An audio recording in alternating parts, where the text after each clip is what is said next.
Ele me chamou para um jantar à luz de velas, enquanto a esposa dele estava viajando. Eu tinha só 18 aninhos. E acreditei que aquele homem, um cara poderoso, realmente se importava comigo. Foi o maior erro da minha vida. E também a bênção que me deu o meu filho. Oi, meus queridos, eu me chamo Joana, tenho 78 anos e hoje eu vou contar para vocês uma história que eu guardei em segredo por mais de 5 décadas. Antes de começar, peço que vocês deixem um like nesse vídeo e se inscrevam no canal. Isso me ajuda demais a continuar contando minhas histórias de vida. E me contem aí nos comentários. De onde vocês estão assistindo? Eu adoro saber que minhas palavras chegam em tantos lugares diferentes. Eu nasci em 1947, numa cidadezinha do interior de Minas, tão pequena que nem aparecia no mapa. A gente vivia em 8 irmãos, numa casinha de 3 cômodos, com chão de terra batida e um teto que vivia cheio de goteira. Meu pai trabalhava na roça. Minha mãe lavava roupa para fora. A fome, minha gente. A fome era nossa companheira de todo dia. Lembro como se fosse hoje. Eu tinha acabado de fazer 18 anos quando uma seca terrível acabou com a nossa plantação de milho. Já não tinha mais como alimentar aquela ruma de boca. Foi aí que a dona Cida, uma conhecida que trabalhava de cozinheira na capital, veio visitar a família. Ela comentou que os patrões de uma amiga dela estavam procurando uma empregada. Você é forte, trabalhadora e tem boa aparência, ela disse, me olhando de cima a baixo. A patroa gosta de moça do interior, diz que são mais honestas e não têm as manias da cidade grande. Meus pais não queriam me deixar ir. Cidade grande é lugar perigoso para moça direita, meu pai repetia sem parar. Mas quando o dinheiro acabou de vez e meu irmão mais novo adoeceu, sem ter remédio, eles não tiveram escolha. Arrumei minha trouxinha, com 2 mudas de roupa, um pente de madeira e a medalhinha de Nossa Senhora Aparecida que minha avó tinha me dado. E parti, numa manhã de abril de 1965, com a promessa de mandar dinheiro todo mês. A viagem de ônibus durou quase um dia inteiro. Cheguei em São Paulo tonta, assustada, com o coração apertado de medo e esperança. Dona Cida estava me esperando na rodoviária. Ande direito, fale pouco e trabalhe muito, ela me instruiu enquanto a gente andava. A casa é de gente importante, o doutor é um médico muito respeitado e a senhora. Bem, a senhora tem os jeitos dela, mas você aprende rápido. Eu nunca vou esquecer a primeira vez que vi aquele casarão. Parecia um palácio, daqueles dos livros de história que a professora lia na escola. Tinha um jardim na frente, um quintal imenso nos fundos, janelas altas com cortinas de tecido fino. Eu entrei pela porta dos fundos, claro. Empregada não usa a entrada principal. Dona Lúcia me recebeu na sala de costura. Era alta, magra, com os cabelos impecavelmente arrumados. As unhas, vermelhas e compridas. As joias brilhavam, mesmo na luz fraca da tarde. Ela me olhou de cima a baixo, sabe? Como quem avalia um bicho numa feira. Sabe ler? Foi a primeira de muitas perguntas curtas. Sim, senhora. Estudei até o 4º ano. Sabe cozinhar? O básico, senhora. Mas aprendo rápido. Tem namorado? Família por perto? Não, senhora. Só meus pais, lá no interior. Ela pareceu satisfeita com as minhas respostas. Aqui temos regras, Joana. Uniformes sempre limpos, cabelo preso, unhas curtas. Você não recebe visitas. A folga é aos domingos, das 2 da tarde às 8 da noite. Se precisar sair, tem que pedir permissão. Entendeu? Sim, senhora. A Vera vai te mostrar suas obrigações. Seu quarto é nos fundos, do lado da área de serviço. Assim começou a minha vida naquela casa. Eu acordava às 5, preparava o cafezinho, limpava, lavava, passava, servia as refeições, lavava a louça. Meus braços viviam rachados por causa dos produtos de limpeza. Minhas costas doíam de tanto esfregar o chão de joelhos. Nos primeiros dias, eu chorava escondida no meu quartinho antes de dormir, morrendo de saudade de casa. Mas o salário, mesmo sendo pouco, era mais dinheiro do que a minha família jamais tinha visto. Eu mandava quase tudo para eles e guardava só um dinheirinho para comprar um sabonete e uma fitinha de cabelo de vez em quando. Dona Lúcia não era cruel. Ela não me batia nem gritava, como eu ouvia falar de outras patroas. Era pior. Ela me tratava como se eu fosse invisível. Passava por mim nos corredores sem nem me olhar. Falava de mim na minha frente, como se eu não estivesse ali. A empregada precisa limpar melhor as janelas, ela dizia para o marido durante o café, enquanto eu servia o pão na chapa a poucos centímetros dela. Uma boa empregada é como o ar. Ela dizia para as amigas durante os chás das quartas-feiras. É necessária, mas ninguém nota a presença.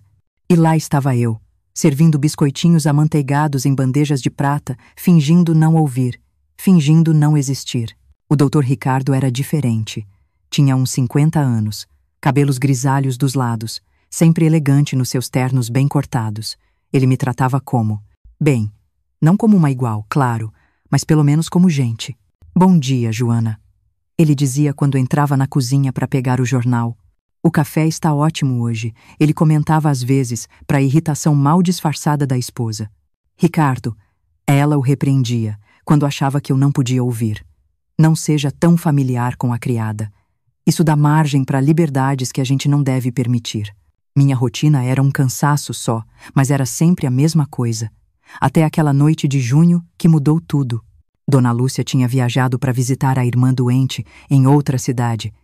Ia ficar fora por 4 dias.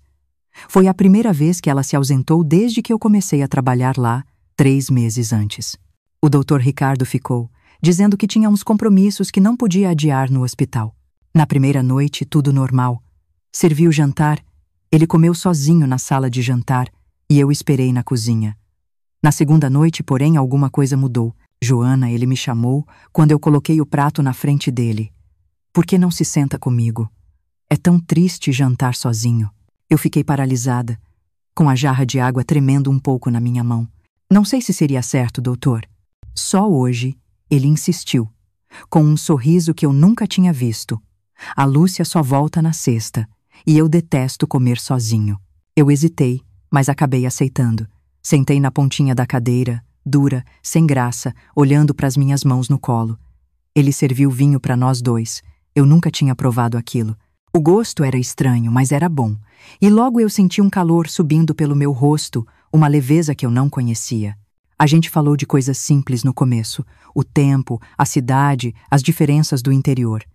Ele parecia de verdade interessado na minha vida, nas dificuldades da minha família, nos meus pequenos sonhos.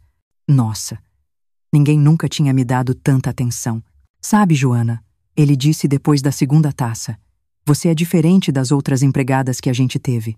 Tem uma luz em você, uma inteligência natural.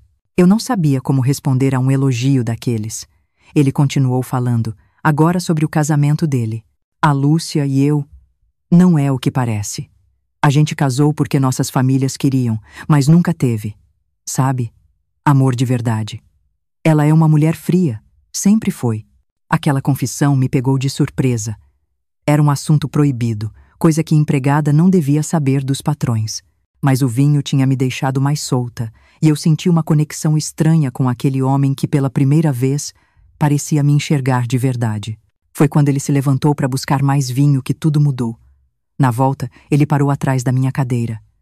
Eu senti as mãos dele nos meus ombros. Um toque leve, que me deu um arrepio na espinha. Joana, ele sussurrou, com a voz diferente, mais rouca. Você não imagina como é bom estar com alguém de verdade, depois de tantos anos de falsidade. O que aconteceu depois foi como um sonho, confuso, intenso. Os lábios dele no meu pescoço, minhas mãos trêmulas tentando empurrar, mas ao mesmo tempo querendo puxar para mais perto. O mundo girava por causa do vinho, da emoção, do medo misturado com um desejo que eu nunca tinha sentido. Ali mesmo, no tapete da sala de jantar, eu me entreguei ao Dr. Ricardo. Foi rápido, quase desajeitado, mas naquele momento ingênua que eu era, acreditei que tinha algo especial acontecendo entre a gente.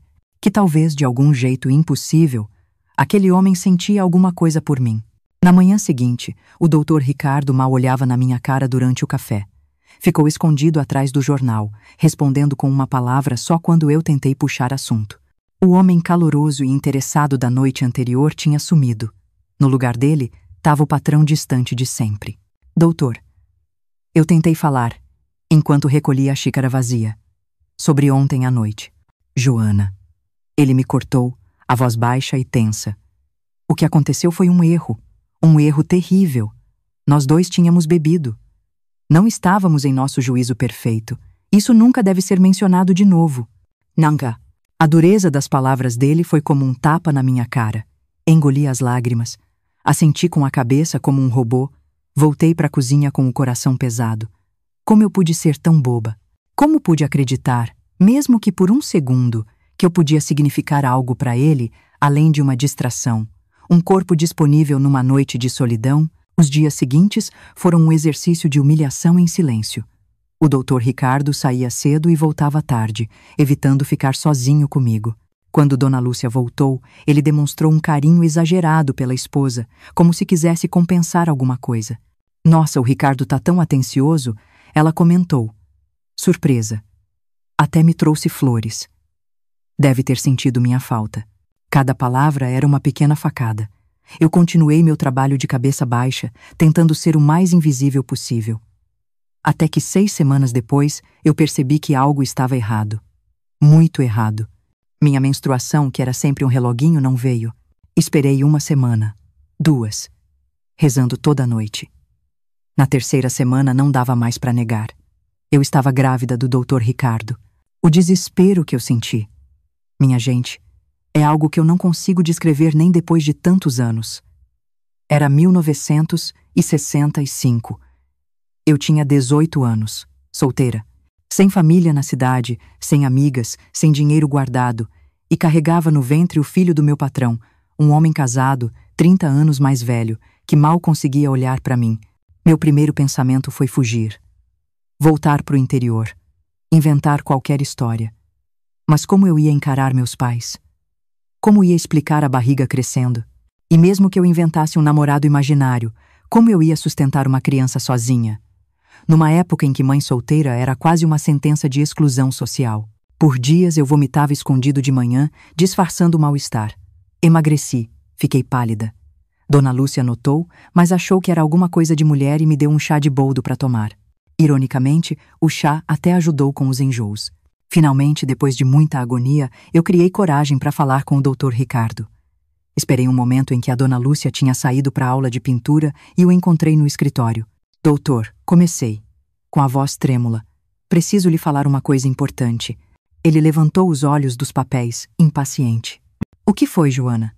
Estou ocupado. Estou esperando um filho, eu disse. As palavras saíram de uma vez. Um filho seu. O rosto dele se transformou na hora. Primeiro surpresa, depois medo e então uma raiva fria que eu nunca tinha visto. Tem certeza disso? Ele perguntou com a voz controlada perigosa. Absoluta, doutor. O senhor foi o primeiro e único homem na minha vida. Ele se levantou de um pulo, deu a volta na mesa, fechou a porta do escritório. Por um segundo, eu achei que ele ia me abraçar, dizer que a gente ia dar um jeitinho. Mas não. O rosto dele estava contorcido de raiva. Você tem noção do que você fez? Ele sibilou. Tem ideia do que isso significa? Minha reputação, minha carreira, meu casamento, tudo arruinado por causa de uma noite estúpida. Eu dei um passo para trás, assustada. Eu não fiz isso sozinha, doutor. Eu argumentei, encontrando um pingo de dignidade. Nós dois estávamos lá. Não me venha com essa, ele retrucou. Você provavelmente planejou tudo. Se aproveitou que a gente estava sozinho, que eu tinha bebido demais. Essas coisas acontecem. A empregadinha esperta que vê uma chance de subir na vida. As lágrimas escorriam pelo meu rosto, mas não eram mais de medo. Eram de raiva. Não foi assim, eu protestei. O senhor me convidou, o senhor serviu o vinho, o senhor começou tudo. E agora quer me chantagear? Ele perguntou, ignorando meus protestos. Quanto você quer para sumir daqui? Para resolver esse problema? Só então a ficha caiu. Eu entendi o que ele estava sugerindo. Eu não quero me livrar do bebê, respondi, protegendo instintivamente minha barriga ainda reta. É meu filho. Então, o que você espera de mim? Ele perguntou irritado. Que eu largue minha esposa. Que eu estrague minha vida por causa de um erro de uma noite. Naquele momento, qualquer ilusão que eu ainda tinha desmoronou.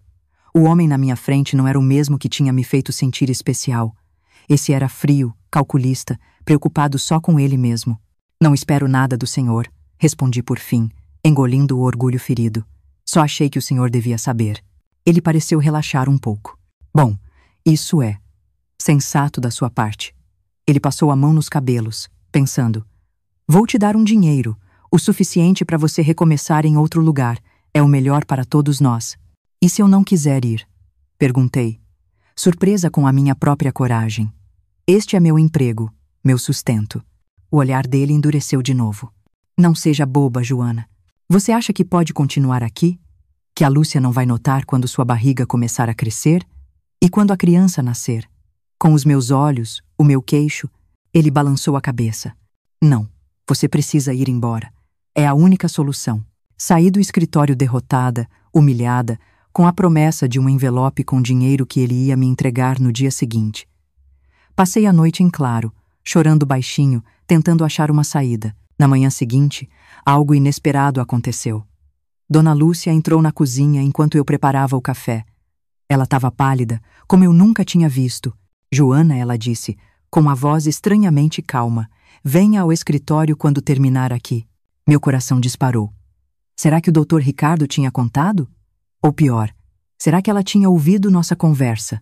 Com as pernas bambas, eu entrei naquele escritório sentindo que estava caminhando para minha própria sentença. O relógio na parede parecia marcar cada segundo em câmera lenta. O tic-tac ecoava como um tambor. Dona Lúcia estava sentada na cadeira do marido, as mãos cruzadas sobre a mesa, como uma juíza. O Dr. Ricardo estava de pé, perto da janela, duro como uma estátua, olhando para o jardim. Sente-se, Joana, ela ordenou. Obedeci, com as mãos tremendo escondidas no avental. O silêncio pesava. Ontem à noite, ela começou, escolhendo cada palavra.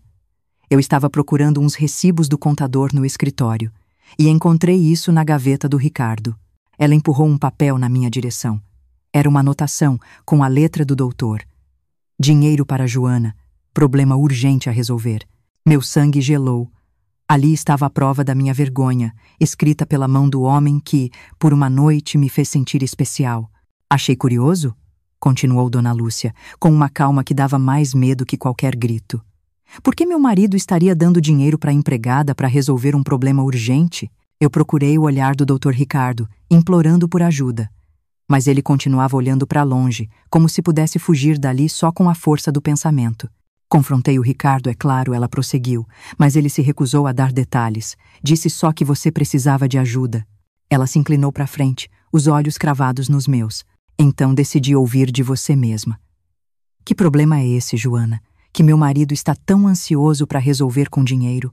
Engoli em seco as palavras presas na garganta. O Dr. Ricardo finalmente falou, quase um sussurro. Lúcia, já te disse que é só um empréstimo. A família da Joana está com dificuldades no interior e... Cale a boca, Ricardo. Ela explodiu, virando para ele com uma fúria que me fez encolher na cadeira. Não me venha com mais mentiras. Acha que eu sou idiota? O Dr. Ricardo deu um passo para trás, assustado. Dona Lúcia voltou seus olhos para mim, se controlando de novo. Quero ouvir dela. E quero a verdade. O silêncio na sala era pesado. Meu coração batia tão forte que eu achei que eles iam ouvir. Estou esperando. Joana, ela insistiu. Baixei os olhos. É pessoal, senhora, murmurei. Ela bateu na mesa com força. Pessoal? Nada que envolve meu marido e meu dinheiro é só pessoal. Fale agora ou saia desta casa imediatamente, sem referências e sem um tostão. Era um beco sem saída. Sem emprego, sem dinheiro, para onde eu iria? Grávida? Estou grávida, confessei, as palavras saindo como um sopro. Dona Lúcia ficou me observando. E isso é problema do meu marido, por quê? Ela perguntou, a voz perigosamente suave. Olhei de novo para o Dr. Ricardo. Nenhuma ajuda viria dali. Responda, Joana, ela insistiu. Fechei os olhos, as lágrimas escorrendo livremente. Porque o filho é dele, sussurrei, sentindo o mundo desabar. O som que se seguiu foi o da respiração de Dona Lúcia, uma inspiração brusca, como se tivesse levado um soco. Quando abri os olhos, seu rosto estava sem cor, mas seus olhos queimavam. Como? Ela exigiu. Como isso aconteceu? Foi quando a senhora viajou, expliquei, entre soluços. Ele estava sozinho, me pediu para sentar à mesa, serviu vinho. Pare, ela ordenou. Ela se virou lentamente para o marido. É verdade, Ricardo?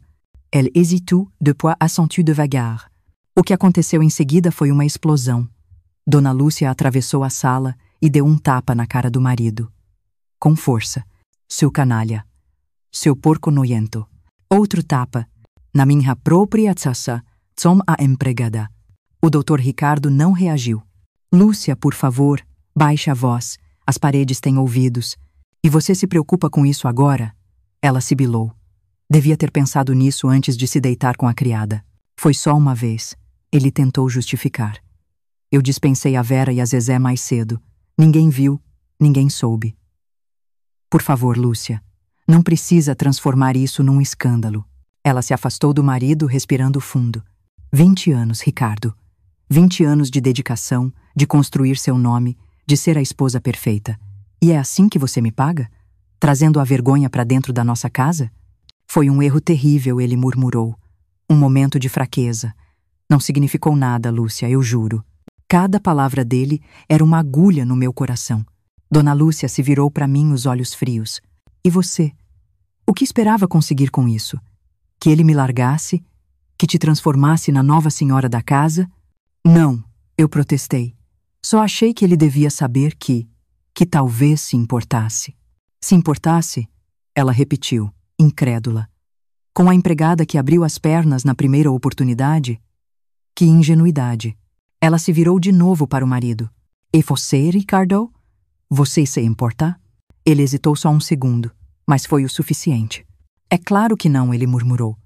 Foi um erro, Lúcia. Não significou nada. Dona Lúcia olhou para a porta, baixando a voz. Você tem ideia do que aconteceria se isso viesse a público? O que seus colegas médicos diriam? O que minhas amigas pensariam? Todos saberiam que meu marido prefere a empregada do que a própria esposa. Isso não é verdade, Lúcia. Poupe-me das suas desculpas esfarrapadas. Ela se virou para mim de novo, os olhos como gelo. Quanto a você, Joana, vá embora hoje. Nunca mais pise nesta casa. Lúcia, o Dr. Ricardo tentou intervir. Talvez a gente devesse. Cale-se! Ela o cortou. Você já fez o suficiente. Agora eu o resolvo. Ela sentou de novo na cadeira, em controle total. Quanto? Ela perguntou. Como? Respondi confusa. Quanto dinheiro você quer para desaparecer? Para resolver esse problema? Para nunca mais cruzar nosso caminho? E para manter a boca fechada? Eu entendi. Para ela, eu era um problema a ser eliminado com dinheiro. Não vim pedir dinheiro, respondi, encontrando uma força que não sabia que tinha. Vim porque achei que ele merecia saber que vai ter um filho. Um bastardo, ela corrigiu, friamente. E que não significa nada para ele, como você acabou de ouvir. Levantei-me, trêmula, mas determinada. Não quero seu dinheiro, senhora. Vou embora agora mesmo. Não seja boba, ela retrucou. Como vai sobreviver? Uma empregada solteira, grávida, sem referências? A ameaça estava clara. Se eu recusasse, ela destruiria minha reputação. Aceito o suficiente para recomeçar em outro lugar, cedi, odiando cada palavra. Mas não para resolver o problema. Eu vou ter este filho, com ou sem ajuda. Dona Lúcia assentiu, satisfeita.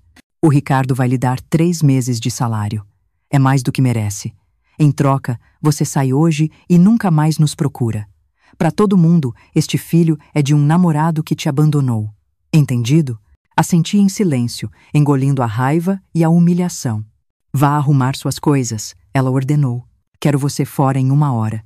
E saia pelos fundos. Vou dizer para Vera e para Zezé que você teve uma emergência de família. Quando me levantei para sair, ela acrescentou. E, Joana, agradeça por ser só isso. Se dependesse do meu primeiro impulso, você sairia daqui sem um tostão e com a polícia atrás de você por algum roubo que eu inventaria. Saí do escritório de cabeça baixa. Ao passar pelo Dr. Ricardo, nossos olhares se cruzaram. Não vi remorso nos olhos dele, só alívio. Antes de fechar a porta, ainda ouvi Dona Lúcia dizer ao marido. Quanto a você, Ricardo, não pense que isso acabou. Esta noite, a gente vai ter uma longa conversa sobre o seu futuro nesta casa. 1 hora depois, eu saí daquele casarão para sempre, com uma malinha e um envelope de dinheiro que pesava como chumbo no meu bolso. As lágrimas que escorriam não eram mais de medo, eram de raiva de mim mesma, da minha ingenuidade. Enquanto eu andava pela rua, sem rumo, uma pergunta não saía da minha cabeça. Para onde ir agora? Encontrei uma pensão simples, perto da estação de trem. A dona, uma senhora chamada Dona Neide, não fez muitas perguntas. Tenho um quartinho nos fundos, ela disse. Não é grande coisa, mas é limpo e seguro. O quarto era minúsculo, mas era meu. Um lugar onde eu podia chorar sem ninguém ver. Por dias, mal saí do quarto. O dinheiro que recebi parecia queimar debaixo do colchão. Era o preço do meu silêncio. No 7º dia, Dona Neide bateu na porta. "Não é da minha conta, menina", disse ela, colocando uma bandeja com sopa quente na mesinha. "Mas seja lá o que for, não vai melhorar se você morrer de fome." Aquela gentileza rude dela me quebrou. Eu contei tudo: a sedução, a gravidez, a expulsão. Em vez de julgamento, ela só assentiu. "Não é a primeira vez que ouço uma história dessas, menina. E, infelizmente, não vai ser a última. Homens como esse se aproveitam porque podem, porque o mundo os protege." "O que eu vou fazer?" perguntei. "Como vou criar um filho sozinha?" "Um passo de cada vez", ela respondeu. "Primeiro, comer direito. Depois, achar um trabalho que dê para fazer enquanto a barriga não cresce muito e economizar cada tostão." Seguindo o conselho dela, comecei a procurar trabalho. Consegui uma vaga como auxiliar numa lavanderia. O trabalho era pesado, mas pagava o suficiente para a pensão e para guardar um dinheirinho. Eu vivia com medo de cruzar com o Dr. Ricardo ou a Dona Lúcia na rua. Mas aos poucos, o medo foi dando lugar à preocupação de sobreviver. À medida que minha barriga crescia, as perguntas começaram. "Cadê o pai? Onde está seu marido?" Dona Neide tinha me aconselhado: invente uma história simples e se apegue a ela. Um noivo que morreu num acidente antes do casamento. As pessoas aceitam melhor. E assim eu fiz. Criei o Marcos, um rapaz trabalhador que morreu numa obra antes da gente se casar. Eu dizia que descobri a gravidez depois e chorava lágrimas que eram bem reais. Não pelo Marcos, que nunca existiu, mas pelo futuro que tinham roubado de mim e do meu filho. Aos 7 meses, tive que parar de trabalhar na lavanderia. O médico do postinho foi claro: ou para agora, ou perde o bebê. Foram tempos difíceis. Vivi das economias que iam diminuindo. Dona Neide atebechou meu aluguel. Meu filho nasceu numa madrugada de janeiro de 1966, depois de 16 horas de um parto difícil no hospital público. Quando o colocaram nos meus braços, pequeno, vermelhinho, perfeito, eu olhei para o rostinho dele e vi os mesmos olhos do pai, o mesmo formato de queixo. Eu o chamei de Lucas, que significa luminoso, iluminado, porque apesar de tudo, da rejeição do pai, das dificuldades, aquele bebê era a minha bênção, meu motivo para seguir em frente. Mas não foi fácil, meus queridos. Ah, não foi nada fácil, e o pior ainda estava por vir. Os primeiros meses com o Lucas foram uma mistura de amor profundo e desespero. Quando voltamos para a pensão, Dona Neide tinha preparado um bercinho improvisado com uma gaveta grande. "Foi o melhor que consegui", ela disse, sem rodeios. Aquela gaveta simples significou mais para mim que todos os móveis de luxo do casarão do Dr. Ricardo. Voltei ao trabalho quando o Lucas tinha só 3 semanas. Dona Neide, que virou uma espécie de mãe para mim, cuidava dele enquanto eu lavava e passava roupa na casa dos outros. "Deixe o menino comigo", ela dizia. "Criai cinco, nem hum moroi." O jeito rude dela escondia um coração enorme. Eu amamentava o Lucas de madrugada, deixava umas mamadeiras prontas e corria para o trabalho. Voltava à noite, exausta, para encontrar meu pequeno muitas vezes já dormindo. Em 1967, quando o Lucas tinha pouco mais de 1 ano, a vida começou a melhorar um pouquinho. Uma das casas onde eu trabalhava era da dona de um pequeno armarinho no centro. Dona Elza, uma viúva de uns 60 anos, notou meu interesse pelos tecidos. "Você sabe costurar?" ela perguntou. "Um pouco", respondi. Minha mãe me ensinou o básico. "Mostre-me." Ela exigiu. Levei uma camisinha que fiz para o meu filho com retalhos. Ela examinou a peça em silêncio. "Não é ruim", declarou. "Com prática, pode melhorar." Uma semana depois, ela me ofereceu um emprego na loja dela. O salário era menor, mas eu teria horário fixo e poderia levar o Lucas comigo. "Tem um quartinho nos fundos", ela explicou. "Ele pode ficar lá." Aceitei na hora. Poder ficar perto do meu filho era um luxo que eu jamais imaginei. Nos primeiros meses fiquei só no balcão. À noite em casa, eu praticava costura nos retalhos que Dona Elza me dava. Foi nessa época que consegui alugar um lugar só nosso. Um quartinho com banheiro e uma cozinha pequena. Era humilde, mas era o nosso lar. Em 1969, quando o Lucas tinha 3 anos, Dona Elza me promoveu. Comecei a fazer pequenos concertos para as clientes. Meu salário aumentou um pouco, o suficiente para comprar uma máquina de costura usada, em suaves prestações. Aquela máquina Singer preta virou meu maior tesouro depois do meu filho. Passei a trabalhar dobrado, de dia na loja, à noite em casa, costurando para fora. O Lucas crescia esperto, falante.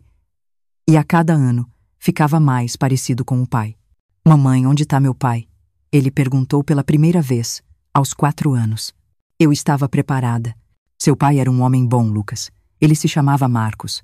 Morreu num acidente antes de a gente se casar. Descobri que estava esperando você depois que ele se foi. A mentira saiu fácil. Era mais fácil que a verdade. Que o pai dele o tinha rejeitado. Ele ia me amar? Perguntou o Lucas, com aqueles olhinhos brilhando. Muito, respondi, engolindo nó na garganta. Ele teria muito orgulho do menino que você está se tornando. Em 1972, tudo mudou de novo. Dona Elza, já com a saúde frágil, me chamou na salinha dos fundos. Joana, estou velha e cansada. Vou vender a loja. Meu coração afundou. Mas antes de anunciar, continuou ela, queria oferecer a você. A mim? Mas, Dona Elza, eu não tenho dinheiro. Quem falou em comprar? Estou propondo uma sociedade. Você fica com 40%, assume a loja e vai me pagando aos poucos, com os lucros. Quando eu morrer, o que não deve demorar, fica tudo para você. Eu fiquei sans palavras. Por que eu? Consegui perguntar. Porque você trabalha duro, porque tem talento e porque merece uma chance. Assim, aos 25 anos, me tornei sócia do Armarinho e Tecido Celeste, que depois virou simplesmente Ateliê Joana. Foi um salto assustador, mas cheio de possibilidades. Contratei uma costureira para me ajudar. Comecei a fazer peças sob medida. Mudamos para um apartamento de 2 quartos em cima da loja. Era um palácio para nós. Em 1975, quando o Lucas tinha 9 anos, Dona Elza faleceu. Deixou sua parte da loja para mim. Chorei no funeral como se tivesse perdido uma mãe. De certa forma eu tinha. A vida seguia. O Lucas crescia inteligente, curioso. Quero ser engenheiro, ele anunciou aos 10 anos. Então você será, respondi, determinada a fazer qualquer sacrifício por ele. O negócio prosperou. Comecei a fazer vestidos de noiva. Não éramos ricos, mas tínhamos uma vida confortável. O Lucas estudava numa boa escola. Em 1980, quando o Lucas tinha 14 anos, aconteceu algo que me deixou em pânico. Estávamos no shopping recém-inaugurado, quando vi um casal de mais idade saindo de uma loja chique. O homem, agora com os cabelos todos brancos, era inconfundível. Doutor Ricardo. Ao lado dele, ainda altiva, Dona Lúcia. Eu congelei. Puxei o Lucas para trás de uma pilastra. O que foi, mãe? Ele perguntou, assustado. Nada, murmurei. Achei que vi uma pessoa conhecida. Vamos por outro caminho. Por dias, vivi com medo.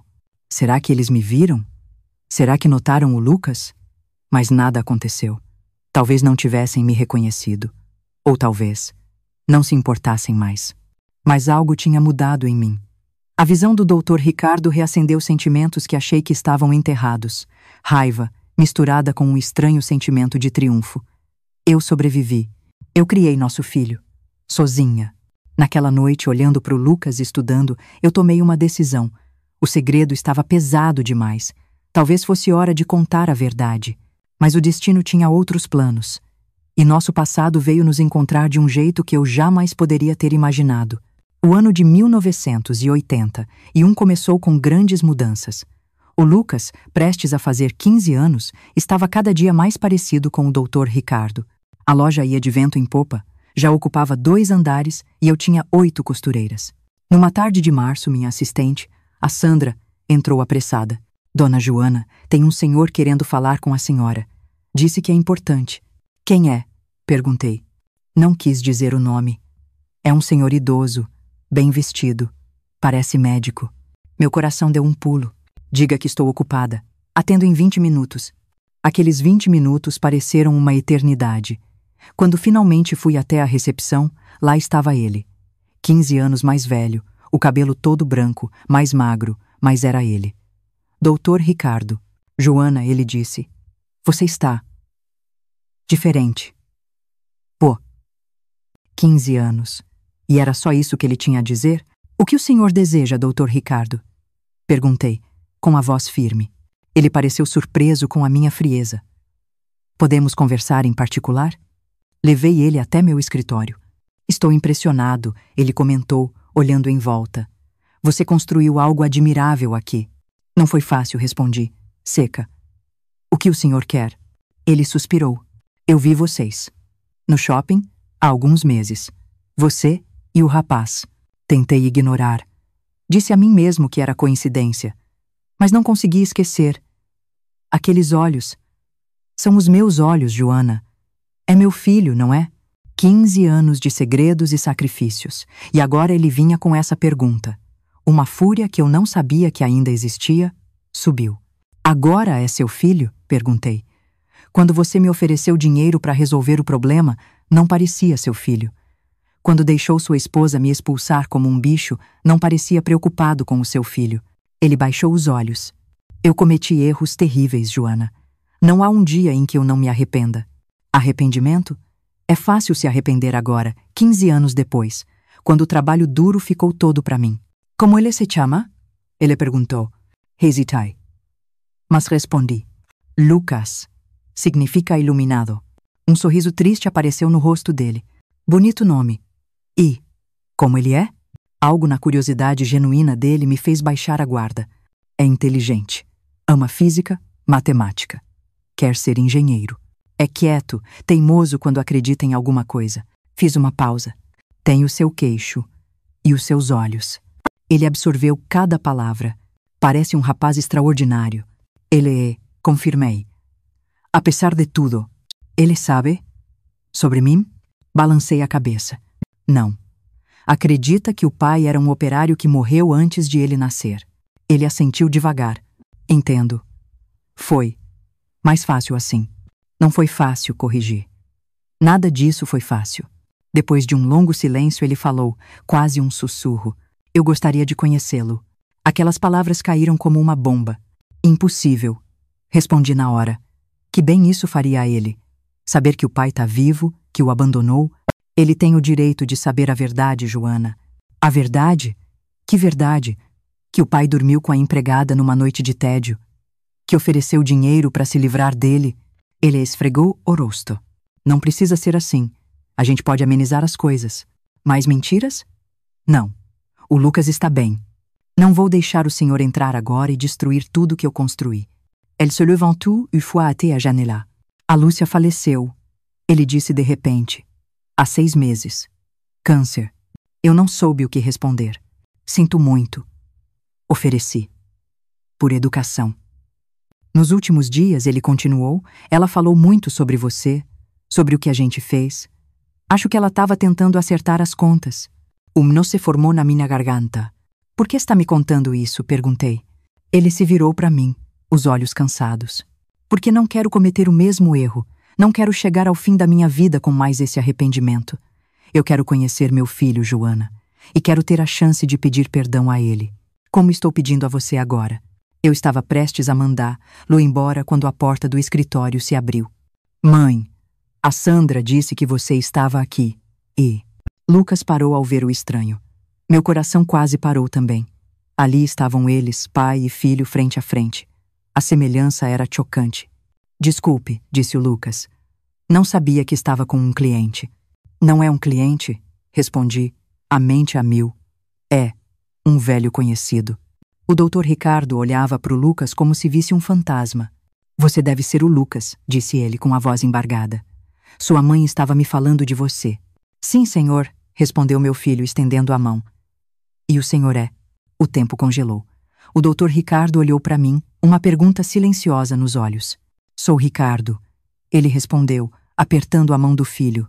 Ricardo Mendonça. Vi o momento em que a ficha caiu para o Lucas. Ele olhou para mim, confuso. Mendonça? Como seu sobrenome, mãe? Era verdade. Depois de sair da casa deles, adotei o sobrenome dele como uma pequena vingança silenciosa. Lucas cresceu como Lucas Mendonça. Sim, confirmei, sentindo o chão sumir. Como o meu. Lucas não era bobo. Olhou do Dr. Ricardo para mim, conectando os pontos. Vocês são parentes? Perguntou devagar. Lucas. Comecei, sem saber o que dizer. Sou seu pai, interrompeu o Dr. Ricardo. O silêncio que se seguiu foi o mais barulhento que já ouvi. Meu pai está morto. disse o Lucas, a voz estranhamente calma. Morreu num acidente. Não, filho, respondi, as lágrimas já escorrendo. Eu menti para você, para te proteger. Lucas deu um passo para trás, como se tivesse levado um soco. Mentiu? Por 15 anos? Sobre o meu próprio pai? Lucas, por favor, me deixe explicar. Mas ele já estava saindo, quase correndo. A porta bateu com força. O Dr. Ricardo deu um passo, mas eu o impedi. Deixe ele ir. Ele precisa processar isso. Ficamos ali, 2 adultos que tinham, cada um à sua maneira, falhado com aquele jovem. Preciso ir atrás dele, eu disse. Preciso explicar. O que vai dizer a ele? Perguntou o Dr. Ricardo. A verdade, respondi, pegando minha bolsa. Toda ela. Não importa o quão dolorosa seja. Quando eu estava saindo, ele me chamou. Joana, eu sinto muito. Por tudo. Olhei para o homem que tinha mudado o curso da minha vida. Havia raiva em mim, sim, mas também uma estranha gratidão. Sem o erro dele, eu não teria o Lucas. Eu sei, respondi, e saí em busca do meu filho. Encontrei o Lucas no parquinho perto de casa, sentado no mesmo banco onde a gente tomava sorvete quando ele era criança. Sentei ao lado dele. Ele não olhou para mim. Por que você mentiu, mãe? Ele perguntou, a voz rouca. Era a hora da verdade. Respirei fundo e contei tudo. A jovem ingênua que eu fui, a noite que mudou tudo, a rejeição, a expulsão, os anos de luta sozinha. Chorei ao contar, e o Lucas chorou comigo. Por que ele apareceu agora? Ele perguntou, depois de um longo silêncio. Eu expliquei sobre o encontro no shopping, sobre a morte da esposa dele. O que ele quer de nós? De mim nada, respondi. De você. Acho que ele quer uma chance. E o que você acha disso? Ele perguntou, finalmente olhando para mim.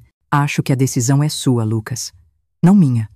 Você tem todo o direito de rejeitá-lo, como ele fez conosco, e tem todo o direito de deixá-lo entrar na sua vida. Não vou te julgar. Ele ficou em silêncio por um longo tempo. Preciso de tempo para pensar. Todo o tempo do mundo, eu disse, segurando a mão dele. Eu tô aqui. Sempre vou estar. Nas semanas que se seguiram, o Lucas viveu uma montanha-russa de emoções. Raiva, curiosidade, confusão. Um mês depois ele tomou uma decisão. Queria conhecer o pai, não para perdoar, mas para entender. Tenho perguntas que só ele pode responder, ele me disse. O encontro foi marcado para um domingo, num café. Ele quis ir sozinho. Naquele domingo, enquanto eu esperava em casa, senti que a nossa pequena família de 2 estava mudando para sempre. Ele voltou 3 horas depois, com o rosto indecifrável. Contou que o Dr. Ricardo tinha sido honesto, que chorou ao pedir perdão. Ele quer me ver de novo, concluiu o Lucas. Quer me conhecer melhor e queria saber se estaria disposta a falar com ele também. Em algum momento, a ideia parecia impossível, mas algo tinha mudado em mim também. O peso do ressentimento começava a parecer desnecessário. Talvez, respondi. Dia. O caminho que se seguiu não foi fácil, mas foi um caminho de reconciliação, compreensão e, eventualmente, um tipo de paz. E é essa jornada, meus queridos, que eu quero compartilhar com vocês na parte final da minha história. Os meses seguintes foram como navegar em águas desconhecidas. Nossa família de 2 agora tinha um terceiro elemento. O Lucas começou a encontrar o Dr. Ricardo regularmente. Voltava sempre pensativo. Ele tem uma casa enorme, com uma biblioteca gigante, comentou uma vez. Disse que posso pegar os livros que eu quiser. Engoli o ciúme que senti. É claro que o Dr. Ricardo podia oferecer coisas que eu nunca pude. Que bom, respondi, forçando um sorriso. Você sempre amou livros. Outro dia, ele voltou com um relógio antigo. Era do avô dele, meu bisavô. Ele era relojoeiro. De novo, aquela pontada. De repente, o Lucas tinha toda uma outra família, uma linhagem da qual eu não fazia parte. No final de 1981, o inevitável aconteceu. O Dr. Ricardo convidou o Lucas para passar o Natal na casa dele. Seria a primeira vez que passaríamos essa data separados. Você pode vir também, mãe, o Lucas disse. Ele falou que você seria bem-vinda. Balancei a cabeça. Não estou pronta para isso, filho, e acho que você merece um tempo a sós com ele. A verdade é que eu não suportaria a ideia. Passei aquele Natal sozinha, olhando para a cadeira vazia do Lucas. Pela primeira vez em anos, chorei por tudo. Pela jovem que fui, pela vida que poderia ter sido. No início de 1982, o Dr. Ricardo ficou doente, uma pneumonia. O Lucas o visitava no hospital todo dia. Ele parece tão frágil, comentou uma noite. É estranho pensar que um dia ele não vai mais estar aqui e eu acabei de encontrá-lo. A mortalidade do Dr. Ricardo trouxe uma urgência para a relação deles. Em junho daquele ano, recebi um envelope no ateliê. Dentro, um cheque com uma quantia absurda de dinheiro e um bilhete. Para o futuro de Lucas. Não é caridade, é responsabilidade atrasada. Ricardo. Meu impulso foi rasgar o cheque. Mas me contive. Não era sobre mim. Era sobre o Lucas. Depositei o dinheiro numa conta separada para a educação dele. Foi um acordo silencioso entre nós. O tempo foi passando, e o ressentimento começou a dar lugar a algo parecido com aceitação. Em 1983, quando Lucas se preparava para o vestibular, o Dr. Ricardo teve um ataque cardíaco. Dessa vez, foi sério. Lucas ficou arrasado. Não é justo. Ele desabafou numa noite.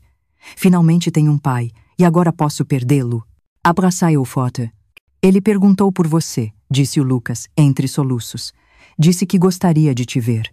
Aquelas palavras pesaram em mim. Fui ao hospital no dia seguinte. Ele parecia muito menor na cama, cercado de tubos. Joana, ele murmurou quando me viu. Você veio. Ele estendeu a mão. Depois de hesitar, segurei seus dedos frios. Sinto muito, Joana, pelo que fiz com você, pela maneira como te tratei. Por não ter sido o homem que eu deveria ter sido. As palavras que eu esperei por 16 anos. Elas não mudavam o passado. Mas de alguma forma aquele simples sinto muito tinha o poder de começar a desfazer o nó de raiva que eu carreguei por tanto tempo. Por que está me dizendo isso agora? Porque acha que vai morrer? Talvez ele sorriu fraco. A proximidade da morte clareia a visão, mas também porque tive tempo para ver o resultado do seu trabalho, o Lucas. Ele é extraordinário, Joana. E isso é mérito seu. Só seu. Lágrimas inesperadas surgiram nos meus olhos. Você me perdoa, Joana? A pergunta me pegou de surpresa. Perdoar era me libertar também. Estou tentando, respondi honestamente. Não é fácil, mas estou tentando. É mais do que eu mereço, ele disse. Ao sair do hospital, senti um peso enorme saindo dos meus ombros. Era um começo. Contra todas as expectativas, o Dr. Ricardo sobreviveu. E em 6 meses, estava forte o suficiente para ir à formatura do Lucas no ensino médio. Foi estranho vê-lo ali, aplaudindo com orgulho. Mais estranho ainda foi posar para uma foto. Nós 3, lado a lado, com o Lucas no meio, sorrindo. Não éramos uma família tradicional. Nunca seríamos. Mas éramos 3 pessoas conectadas, tentando encontrar um caminho. Em 1984, o Lucas passou em primeiro lugar para a engenharia, com bolsa integral. O dinheiro que o pai deu continuou intocado. Ele tem a sua determinação, Joana, sua força. O Dr. Ricardo me disse num raro almoço que tivemos. E os seus olhos, respondi, sorrindo. Os anos passaram. O Lucas construiu uma carreira brilhante no exterior. Emo minha noa sutenoazete, chitint, ela me ligou. Mãe, o pai, o Dr. Ricardo, está muito doente. Câncer, estágio avançado. Os médicos deram a ele alguns meses. Visitei o Dr. Ricardo naquela tarde. Ele era só uma sombra do homem que já foi. Joana, ele disse quando entrei no quarto. Obrigado por vir. Gostaria que você ficasse comigo no final. Você e o Lucas. Não quero morrer sozinho, Joana. O pedido me deixou sem chão. Porque, depois de tudo, porque você é a única pessoa que conhece toda a minha história. A única que viu o pior de mim e, mesmo assim, encontrou um caminho para o perdão. Olhei para aquele homem. 30 anos haviam se passado. Éramos outras pessoas. Eu prometi, surpreendendo a mim mesma. O Lucas chegou 2 dias depois. Nós nos revezamos ao lado da cama do Dr. Ricardo. Uma estranha reunião de família. Numa noite de outubro, eu estava sozinha com ele. Joana, ele murmurou. Você tinha razão. Sobre o quê? Sobre tudo. Sobre o Lucas ser uma bênção. Sobre a força que você tinha. Sobre eu não ter te dado o valor que você merecia. Lágrimas silenciosas escorreram pelo meu rosto. Mas eram de paz. Descanse agora, sussurrei. Está tudo bem. Ele apertou minha mão uma última vez. Obrigado por tudo. O Dr. Ricardo faleceu na manhã seguinte, comigo e com o Lucas ao seu lado. No funeral, fiquei ao lado do meu filho. Você está bem, mãe? Ele perguntou. Estou, respondi. E era verdade. Eu estava em paz. Hoje, aos 78 anos, olho para trás e vejo o longo caminho da minha vida. Os erros, as lutas, as vitórias. O Lucas, agora com 59, é um homem realizado, com sua própria família. O que eu aprendi em todas essas décadas? Que os erros não definem uma vida inteira. Que o perdão não é um momento, mas um processo. E que somos todos humanos, imperfeitos, capazes de causar dor, mas também de curar. Se você que está me assistindo carrega alguma mágoa pesada, lembre-se, o perdão não é para o outro, é para você mesmo. Carreguei minha raiva por 16 anos. Só quando comecei a soltar esse peso, pude realmente seguir em frente. Obrigada por me acompanharem nesta jornada. Se gostaram, não se esqueçam de deixar o like, se inscrever no canal e compartilhar. E lembrem-se sempre, nossas cicatrizes contam histórias de sobrevivência, não só de dor.